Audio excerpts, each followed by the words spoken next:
Assalamualaikum warahmatullahi wabarakatuh. Perkenalkan, saya Aditya Lala Latifa dengan NIM 1915002. Saya mahasiswi IAIN Syekh Abdurrahman Siddiq, Bangka Belitung, Prodi Bimbingan dan Konseling Pendidikan Islam semester ini. Saya akan membahas mengenai punishment atau hukuman. Silahkan disimak videonya. Pertama, kita akan membahas pengertian punishment atau hukuman. Punishment berasal dari kata bahasa Inggris yang berarti law atau hukuman atau siksaan yang berarti hukuman. Secara etimologi, hukuman berarti sanksi dikenakan pada orang yang melanggar undang-undang. Jadi, punishment atau hukuman adalah balasan yang didapatkan akibat melakukan sesuatu yang melanggar peraturan tertentu. Menurut Fajar, punishment adalah usaha deduktif memperbaiki dan mengarahkan siswa ke arah yang benar, bukan praktik hukuman dan siksaan yang memasung kreativitas. Kedua, tujuan dan fungsi punishment. Zubaidi mengatakan bahwa tujuan punishment dalam pendidikan terbagi menjadi dua, yaitu 1. Alat pendidikan preventif. Maksudnya di sini adalah alat pendidikan yang bersifat mencegah, yaitu menjaga agar hal-hal yang dapat mengganggu atau menghambat kelancaran proses pendidikan bisa dihindari. Contohnya, tata tertib, anjuran dan perintah, larangan, paksaan, dan disiplin. Kedua, alat pendidikan represif, yaitu alat pendidikan kuratif atau korektif. Alat pendidikan yang berfungsi ketika terjadi pelanggaran peraturan, maka alat tersebut penting untuk menyadarkan kembali kepada hal-hal yang baik, benar, dan tertib. Contohnya, pemberitahuan, teguran, peringatan. Fungsi punishment atau hukuman ada 3. Yang pertama, hukuman adalah menghalangi. Maksudnya, hukuman menghalangi pengulangan tindakan yang tidak diinginkan oleh masyarakat. Yang kedua, hukuman adalah mendidik. Maksudnya, sebelum anak mengerti peraturan, mereka dapat belajar bahwa tindakan tertentu benar dan yang lain salah dengan mendapat hukuman.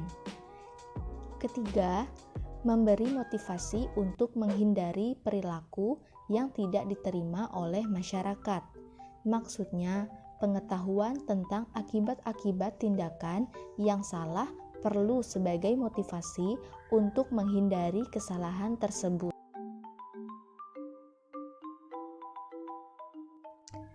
Ketiga, syarat-syarat punishment. Menurut Purwanto, ada 9 syarat-syarat punishment, yaitu 1. Tiap-tiap punishment hendaknya dipertanggungjawabkan. 2. Punishment itu sedapat-dapatnya bersifat memperbaiki. 3. Punishment tidak boleh bersifat ancaman atau dendam perseorangan. 4.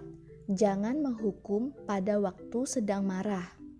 5. Tiap-tiap punishment harus diberikan dengan sadar dan sudah diperhitungkan dan dipertimbangkan terlebih dahulu.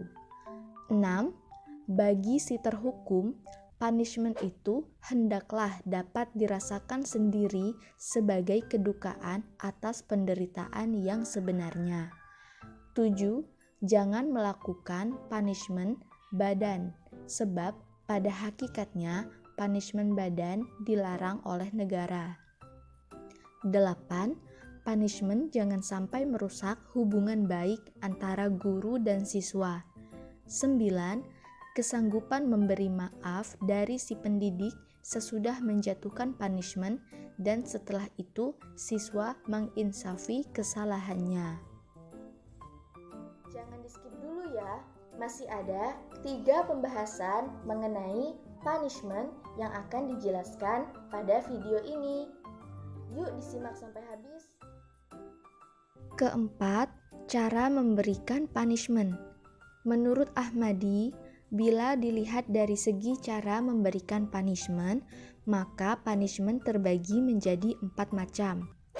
1. Punishment dengan isyarat. Punishment semacam ini dijatuhkan kepada sesama siswa dengan cara memberi isyarat melalui mimik dan juga pantomimik. 2. Punishment dengan perkataan.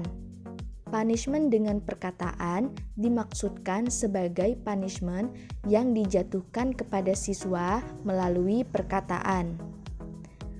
3. Punishment dengan perbuatan. Punishment ini diberikan kepada siswa dengan memberikan tugas-tugas terhadap siswa yang bersalah. 4. Punishment badan. Punishment badan adalah punishment yang dijatuhkan dengan cara menyakiti badan siswa baik dengan alat atau tidak. Misalnya memukul, mencubit, dan lain sebagainya. Pemberian punishment baik dengan isyarat, perkataan, perbuatan, maupun hukuman badan harus dilakukan dengan tujuan mendidik siswa untuk lebih berdisiplin, agar mereka termotivasi untuk tekun belajar, sehingga hasil belajar mereka memuaskan.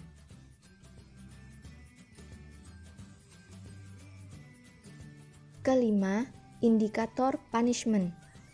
Menurut Rifai, indikator punishment dapat diuraikan sebagai berikut. Yang pertama, hukuman ringan. Yang kedua, hukuman sedang. Dan yang ketiga, hukuman berat.